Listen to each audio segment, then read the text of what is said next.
What's up, everyone? Morey Croson here from the Performance Lab of California, and we have a new breakdown for you today on Divine Oduduru, and it's of the men's 100-meter 2019 Outdoor Track and Field Championships. And really, there's a couple big things that I want to go into because, Divine ended up winning. And I'll go a little bit into him, but I also want to talk about the overall start, and I guess we can go with Divine's start here. And just go in depth into what's going on. And let's go from the first step on. One of the big things that I've noticed is that, look how high these guys, when they land, how high their heels are and how much they're on the balls of their feet. And let's see how much time he spends on the ground. He touches right at 1.3 there.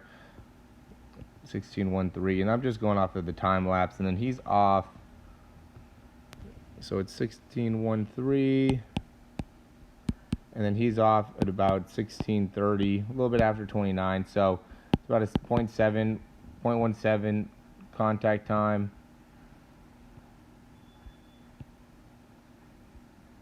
Okay, we'll go 16.39 on the second step.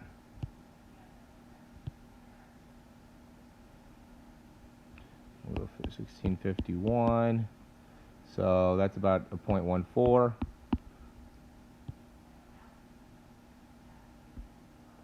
Okay, and then we're going to go there, 1660.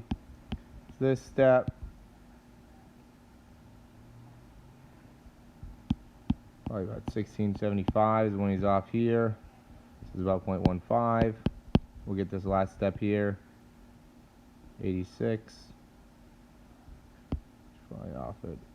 So that one was 16, say 85, and then he's off by 1696. So that's 1.11. All right, so point being is, let's look at him being able to really start off well and what he's doing within that start. You can see that he's going pretty side to side. The guy in the Oregon stuff is really going a lot side to side. He ends up coming in second. He's doing a lot of movement side to side, and he's very, very flat-footed and using a lot of the inside part of his foot in order to generate force there. Oduduru, though, you can see he's very much on his balls of his feet and really keeping that really positive shin angle. And you can see how, especially that fourth step, look at how it goes off to the side a good amount there.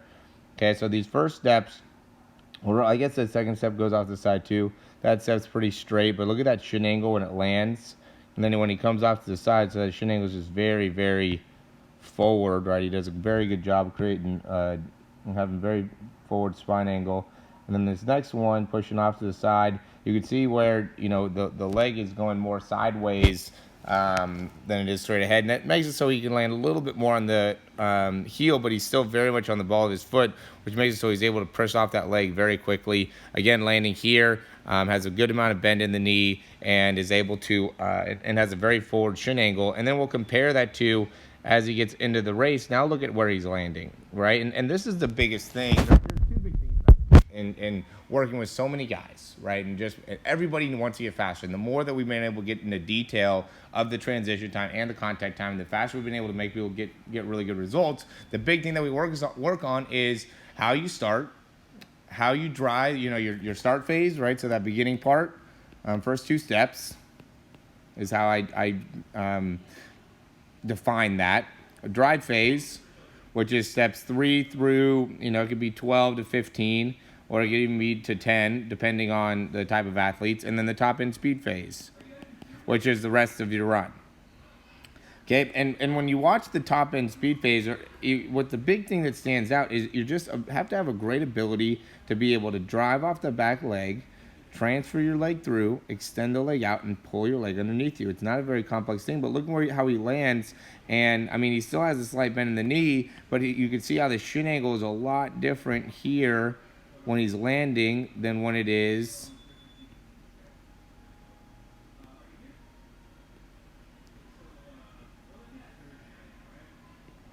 here when he's landing, right? And all these steps, look at how his shin is, right? Look at where his weight is. Look at how his spine is. It's a very different run, very different spine, and how he's creating force than when he is here where it's much more vertical, much more upright. And that's the difference between what makes a great sprinter and not a great sprinter. There's some guys that are really good at starts. Even Christian Coleman, he's a really good starting, but and he has a really good drive phase. But I don't think he optimizes it as much as he can. I think he puts a lot of focus on developing more of his top end speed phase, when really he needs to work better on his start and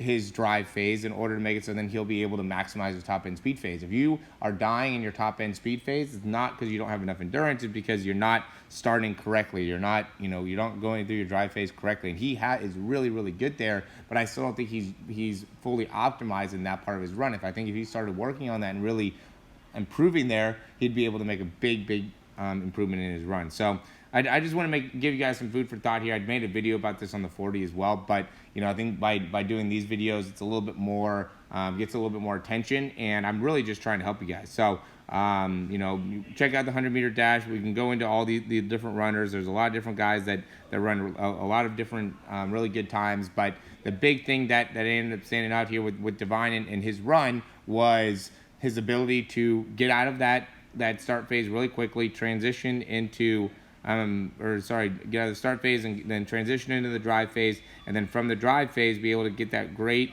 extension leg out in front of him. Now, he's just off to the races. He's a little bit in front now, but then he starts pulling away, and the reason he's pulling away is just because of his ability to maintain a very, very good contact time, landing the balls of feet, and you can just see how calm and cool his posture is as he's sprinting, and that ends up being a big differentiator when it comes to the championship and being able to run a 10.86 and probably won by a few hundredths of a second, right? That's what ends up being the difference here, guys. This compared to this is a few hundredths of a second, and that's just the facts of the reality. So what makes the small differences in the hundredths of a second? Because a lot of times people are getting too caught up in going from 11:1 to 10.8 rather than how can I get from 11:1 to 11:05, and really understanding how to do that in a very scientific way. Being able to do this, if you do it with a set of laws and principles, that's very different